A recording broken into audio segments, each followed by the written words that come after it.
birinchi aytgan. Agar komandada az bo'lmaganda, mening quloqim ancha tinch bo'lgan bo'lardi. Xo'rlayvermang. Agar komandada az bo'lmaganda, mana eshitmagan odam bo'lmasdi. Agar komandada az bo'lmaganida, har Rostdan yo'qlik hech kim yo'q. bizning komandada faqat odamlar bo'lardi, sinflar emas. Ko'zlaring ochiqmidi yo yopiqmidi?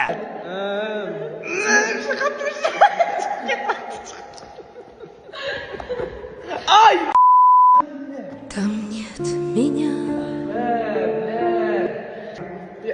Точно aytganda, komandada az bo'lmaganda, o'sish darajamiz ancha sekinlashgan bo'lardi. Komandada aziz bo'lmaganida bizga mehribonchilik qiladigan, ovqatlaninglar, ovqat yeb olinglar deb ovqatlab keladigan. Bir paytlar shunaqa edi. Hozir o'zgarib qolgan bu. Ha, hozir o'zgarib qoldi. Endi kimdirlar sababchi. Kimning menga vaqt ajratardi oldin? Hozir boshqalarga vaqt ajratib. Oldin menga vaqt ajratmasa qoldim. Endi sen o'zingnikini aytsangiz. Mavz komandada bo'lmaganda hammaning qulog'ing tinch bo'lgan bo'lardi, ha? Sen hammang chog'im gibi. Sen menga hamma mehrimni qaytar.